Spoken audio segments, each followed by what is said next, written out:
स्वदेश पोस्ट में आपका स्वागत है। मित्रों, सीबीएसई परीक्षा के रिजल्ट के बाद कॉपी के पुनर्मूल्यांकन में मिली गड़बड़ियों को प्रमाण के साथ उजागर करने वाले हमारे देश के 12वीं के 3 छात्र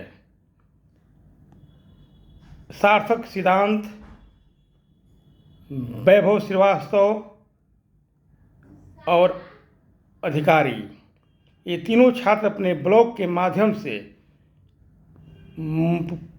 पुख्ता प्रमाण के साथ यह प्रमाणित किए कि सीबीएसई के टेंडर में, परीक्षा प्रणाली में और कॉपी के पुनर्मूल्यांकन की जो प्रक्रिया है उसमें कमी है।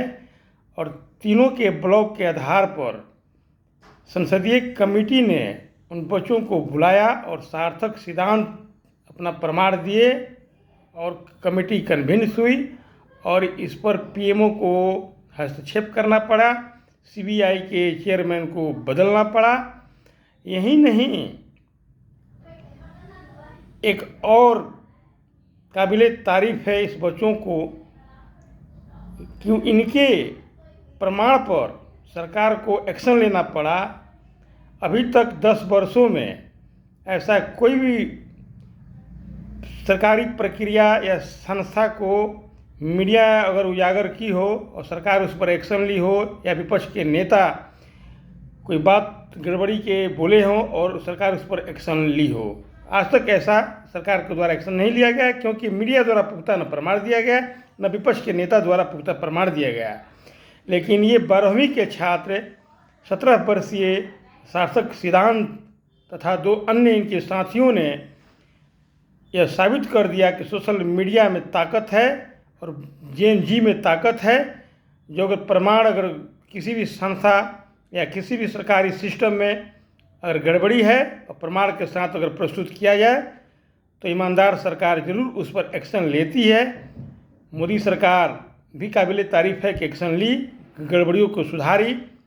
हालांकि इसमें सरकार ऐसे लोगों को पद पर बैठाती है और गड़बड़ी करते हैं और सरकार के मुखिया पर आरोप लगना लाजमी है, लेकिन सरकार को बड़ी बड़ी संस्थाओं पर, शैक्षणिक संस्था या किसी भी संवैधानिक संस्थाओं के पद पर बैठाने के पहले बहुत तरह के जांच पड़ताल की ज़रूरत है। उन्हें मनोवैज्ञानिक टेस्ट करके मनोवैज्ञानिक जांच के बाद ही ऐसे ऐसे पदों पर लोगों को बैठाना चाहिए, चाहे यूपीएससी का चेयरमैन हो, स्टेट पीसीएस का चेयरमैन हो, या सीबीएसई का चेयरमैन हो, या कोई भी जो परीक्षा प्रणाली हो या संवैधानिक पद हो, उस पर एक सिलेक्शन का क्राइटेरिया में मनोवैज्ञानिक टेस्ट भी ज़रूरी है। और उच्च स्तरीय इंटरव्यू के बाद ही ऐसे पदों पर बैठाने की ज़रूरत है। अभी तक यही रहा है इतिहास में कि राजनीतिक लाभ के लिए अपने राजनीतिक के लोगों को भी ऐसे ऐसे पद पर बैठाया जाता है। ऐसा बंद होना चाहिए। ऐसे ऐसे पदों पर योग्य एक बोर्ड बनाकर इंटरव्यू लेकर बैठाया जाना चाहिए। तो मित्रों, ये जेएनजी का कमाल दिखाई दिया और ये बच्चे आज सुर्खियों में नहीं हैं। इन्हीं बच्चों को शुरुआत में बहुत सारे लोग बोलने लगे थे कि ये पाकिस्तान का प्लांट किया हुआ ये लड़के हैं, ये विपक्ष का प्लांट किया हुआ लड़के हैं। जब इनके पुख्ता प्रमाण मिले, सरकार एक्शन ली, तो सबका मुंह बंद।